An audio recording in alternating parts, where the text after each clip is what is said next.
This is Joseph Padoe's Apostolical Miracle Revival, bringing you the message of peace, joy, and salvation. Jesus Christ the same yesterday, today, and forever. Father, I pray for all those who are listening to this cassette. Righteous Father, let your Holy Spirit come upon each and every one of them. Lord, I ask you that you will help them, save them, deliver them from sickness, disease, and Satan. Let them know the joy of your salvation. Oh Father, open their understanding that they may be able to understand your word. Bless them, Jesus. Blessing of Father, Son, and Holy Spirit be upon each and every one of you. In Jesus' name, amen.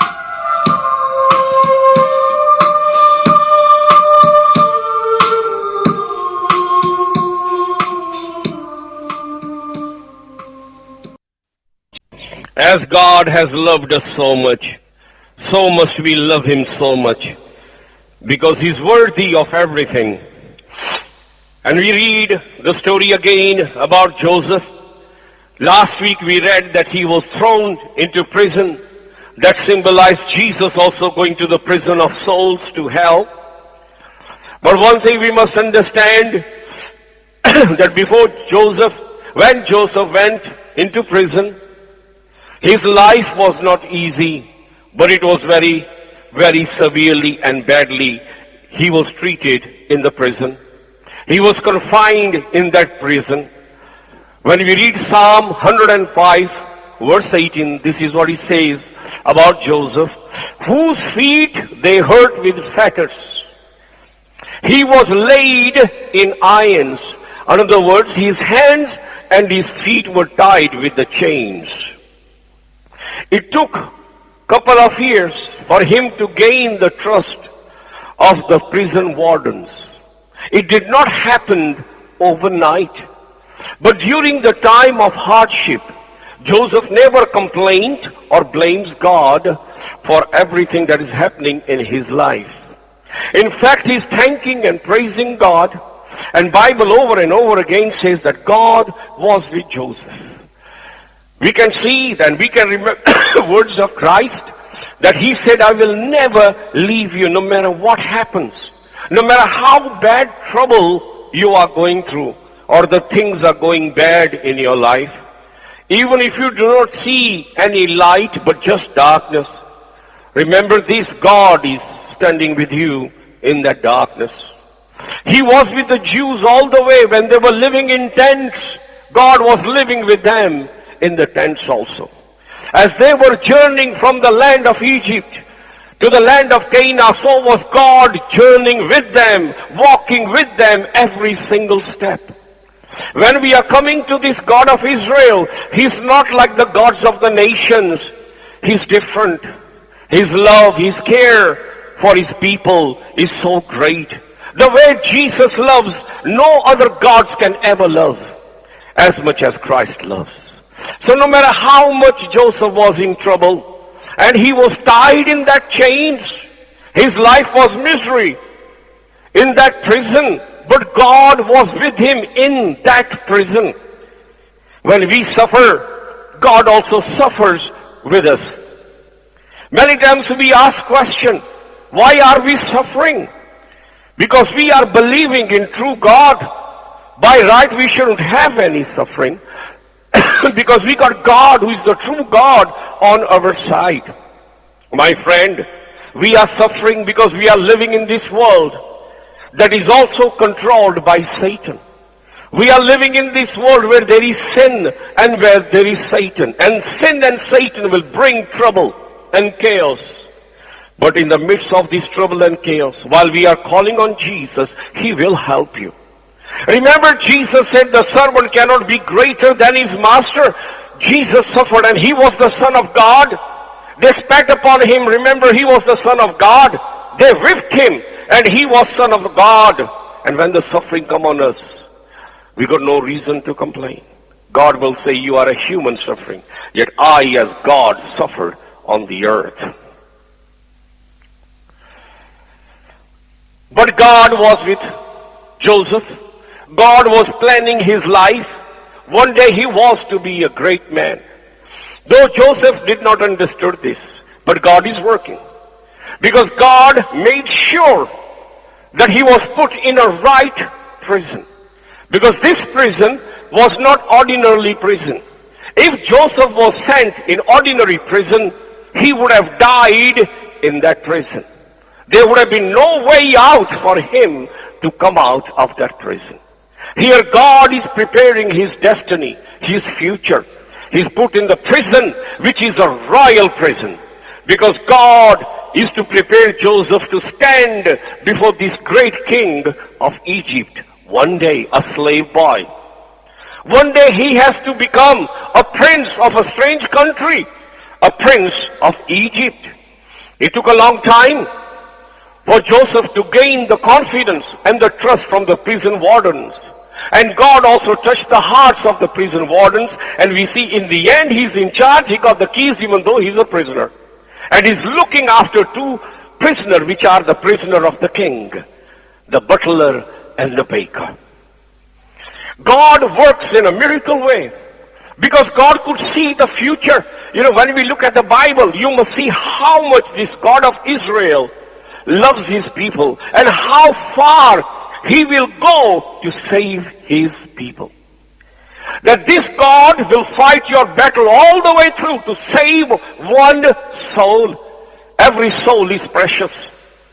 And you can see the extreme of God's love, that he sends Jesus on the cross because he loved every single soul and does not wish any soul to go to hell. And even though Joseph had to go through suffering, it was God's plan because God was going to save the father of Joseph and all his brothers. And he was to spearhead that salvation. Had Joseph not been in this prison, but other prison, he would have died. No way out, but God puts him in a right prison. God is working his plan. Because had Joseph not gone to Egypt, he would not been able to save the lives of his father, of his stepmothers, and also of millions of people in Egypt and around Egypt. God was working his great plan. Sometimes we do not know what's happening. That's why Bible says, be still and know I am God. No matter how bad things are and we don't understand, there are things happening in lives we don't know. But God said, don't fret, don't worry, just be still. As long as you love me, be still. Everything's going to work out right because you ain't going to make a plan. God is making a plan. Be still and know, he said in the Psalm, that I am God. Don't fret, don't let things worry you. Rest in God, trust in God. He will make everything all right. In our lives, many times we worried, and when God answered our prayer, then suddenly we saw that we were worrying for nothing because God already had a plan. And God knew what he was going to do. God knew that if Joseph doesn't suffer and go to Egypt, millions going to die in that famine, the famine that was to come. And the nation of Israel or the children of Jacob would have died in that famine. And if that had happened, then all the promises of God would have gone to waste because God promised that the Messiah was to come from the seed of Jacob or Israel. And had all Israeli died in this famine, then the promises of God would have been of none effect. But here God, to keep his promise, to save his people, he sent this boy to Egypt at the age of 17, sold as a slave. He doesn't know what's happening, but God does. Here God is working salvation. He's working salvation for his people, that he's going to save his people.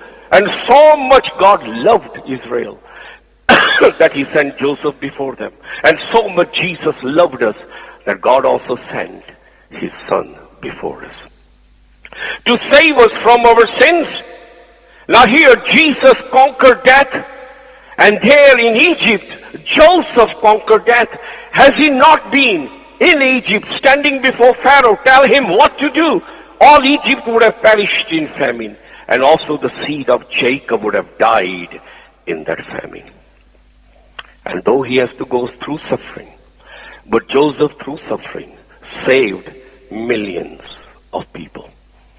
He suffered as a slave. He suffered being in this prison.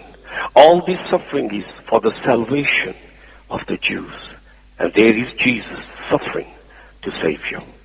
Same as Joseph suffered to save his people and million others. He was to save the Jews and he was to save the Gentiles. And there is Jesus. He came to save the Jews and also came to save the Gentiles, the foreigners. So we read further up.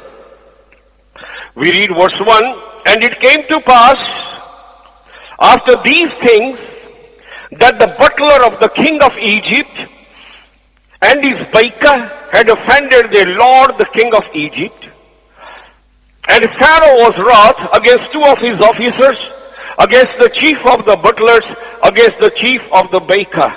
He put them in a ward in the house of the captain of the guard, into prison, the place where Joseph was bound. Now we did not know what offense the butler and the baker committed against the king, but they offended, they made king angry. They done something, he doesn't say what. So king sent them to prison. He sent butler and the baker. And they were not ordinary butler and baker, they were butler and baker to the king of Egypt. And they are thrown in the prison, very prison where Joseph was. You see, God is already at work. You know, Joseph thought, okay, that's it. I'm going to stay in this prison. I ain't coming out. I got nowhere to come out. But he didn't know that in secret, God is working. You know, many times we've been afraid. And when salvation came to us, we suddenly realized that God was working when we thought he's not there. He's always there, friend, no matter how bad situation gets. One thing I've learned, if the things get bad, let it get bad as long as you love Christ. Because I can give you guarantee. He will pull you out. And the other guarantee I will give you, you will not beg. The Bible says, David said, I haven't seen the seed of the righteous begging bread. God will not let you beg bread. You might lose this and lose that, but you won't be begging. He will make sure there is a food on your table. Even if you have to send raven to feed you like he done with Elijah the prophet. This is not fairy tales. This is true stories.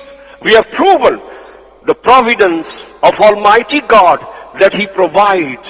And you see here, without Joseph knowing, probably he gave up hope of ever coming out of that prison.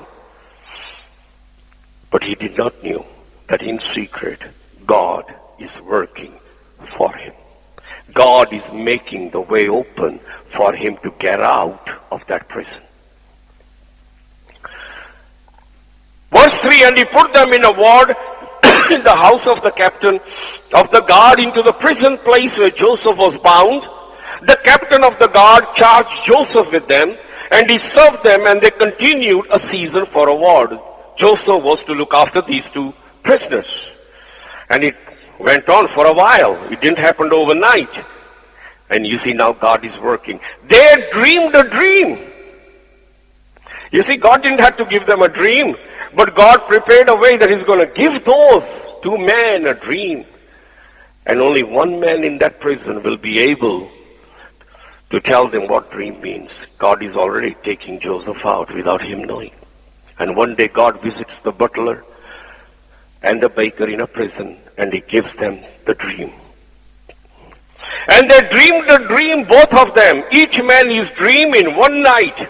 Each man according to the interpretation of his dream. The butler and the baker of the king of Egypt, which were bound in prison. Now you see, God was beginning to make the way for Joseph to rise in Egypt. Not to be a slave boy, not to be a prisoner, but to be a prince. The Bible says in Psalm that God lifts the beggar from the dunghill, and he let that beggar sit on the throne. And look at David, he was a little shepherd boy, and he sat on the throne of Israel. This God can do things that we don't even imagine. The Bible says he can do more than what you ask him. David never asked God to be, that he wants to be a king. He was satisfied as a shepherd boy. But you see, the life of that shepherd boy was not in his hand. It was in the hands of Almighty God. And the plan of God was for him one day to be the greatest king of Israel. Joseph came in unto them in the morning and looked upon them, and behold, they were sad. And he asked Pharaoh's officers that were with him in the ward of the Lord's house, saying, why do you look sad today? Both of them in one night had a dream, and that was given by God one night.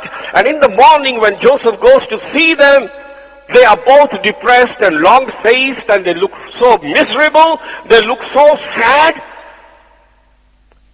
And Joseph said to them, why are you looking so sad? What happened? Verse 8, and they said unto him, we dreamed a dream, and there is no interpretation of it. And Joseph said unto them, do not interpretation belong to God? Tell me, I pray you. Oh, we had a dream, but we are sad because we don't know the meaning of the dream. And there is nobody who can tell us the meaning of the dream. Now here Joseph presents himself as God's agent to reveal to them and give revelation of their dream. Israel is God's people, and they are the people of prophets. The prophets came out of Israel. And through Israel, prophet, God prophesied not about the nation of Israel, but about whole world. And the things that we see happening today are all prophesied by the Jewish prophets. They were the prophetic people. And here Joseph says, look, the translation belongs to God. Tell me your dream. I believe in God, and my God will tell you what your dream is. And the chief butler told his dream to Joseph. And he said to him, in my dream, behold, a vine was before me, and in the vine were 3 branches. It was as though they budded, and her blossoms that shoot forth, and the cluster thereof brought forth ripe grapes. And Pharaoh's cup was in my hand. I took the grapes and pressed them into Pharaoh's cup. I gave the cup unto Pharaoh's hand. And Joseph said to him, this is the translation of it. 3 branches that you saw are 3 days. And within 3 days, he said, shall Pharaoh lift up your head, restore thee in thy place, and thou shalt deliver Pharaoh's cup into his hand after the former manner, when thou wast his butler. And he says, your dream is simple. 3 branches that you saw 3 days. In 3 days, king is going to take you out of this prison. And in 3 days, you're going to get your job back. You're going to be a butler again to the king. Verse 14, but think on me when it shall be well with thee. Joseph has got such a confidence that the translation that he has given of that dream is from God. He was confident, so confident, said, listen, you are going to come out of this prison. But when you come out, remember me. Mention about me to Pharaoh, because I got no way of getting out of here. You must mention and present my case before Pharaoh. Maybe he might have mercy and pull me out of the prison. We read this again. 14, but think of me when it shall be well with thee. Show kindness, I pray thee, unto me. Make mention of me unto Pharaoh. Bring me out of this house. Relying on man's strength, saying, please tell Pharaoh about my story. I'm in this prison. Maybe he will take me out. But Joseph didn't know it is not God king that's going to take him out. It is God who's going to take him out of that prison.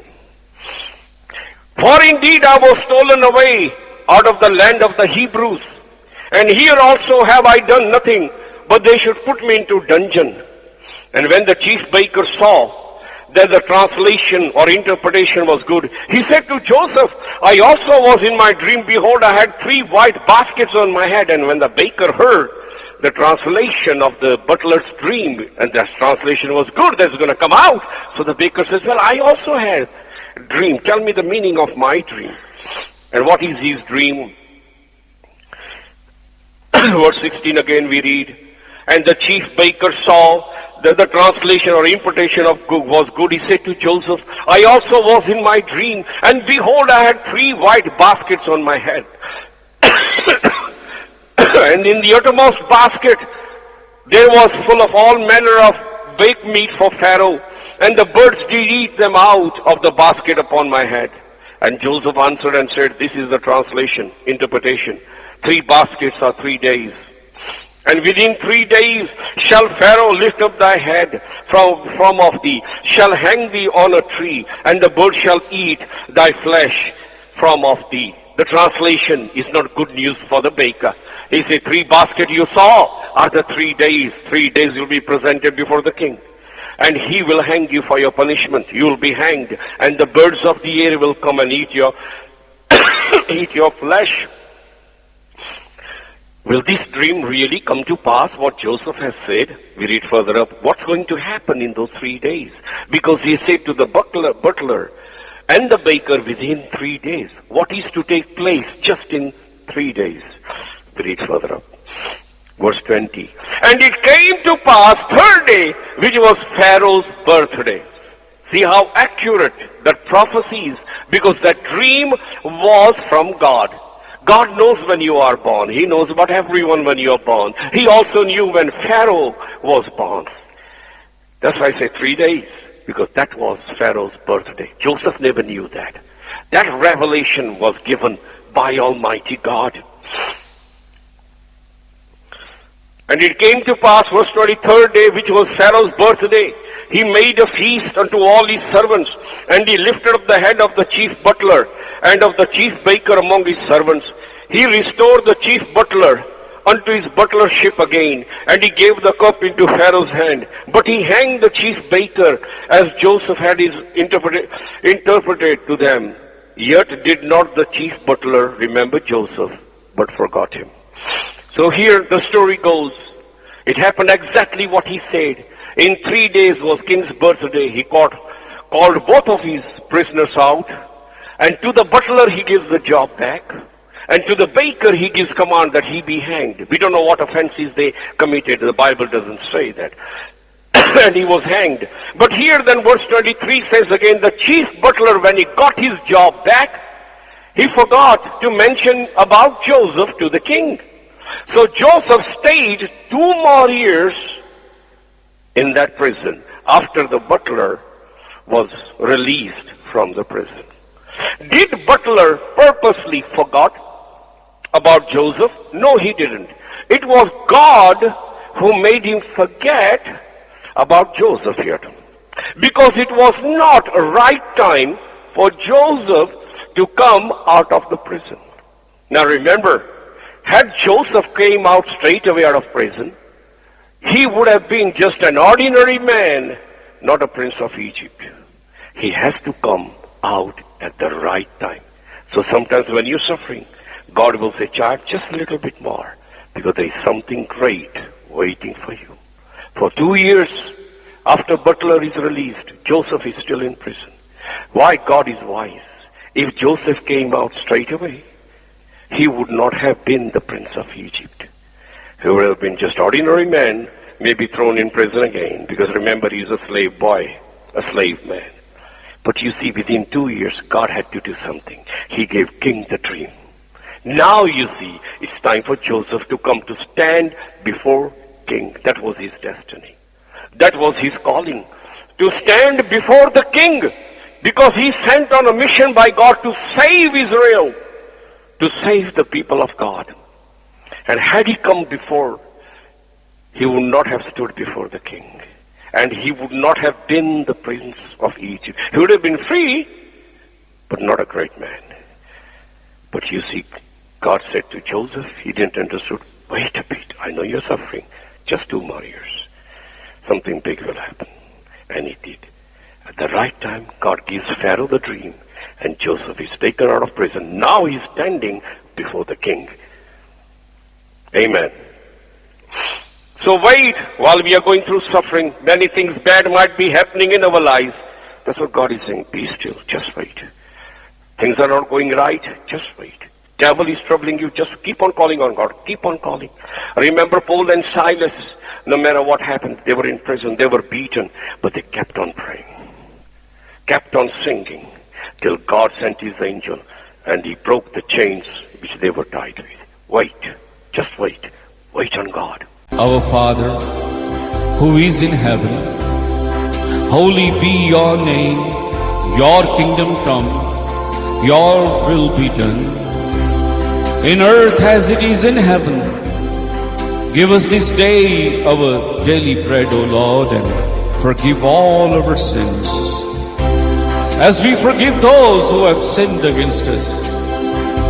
Let's not be led in temptation, O Lord, but deliver us from evil. For yours is the kingdom, the power, and glory, through Jesus our Lord. May the blessing of Jehovah, His Son Jesus Christ, the power of the Holy Spirit be on you. May God of Israel make His face to shine on you. May the Lord bless you in Jesus' name.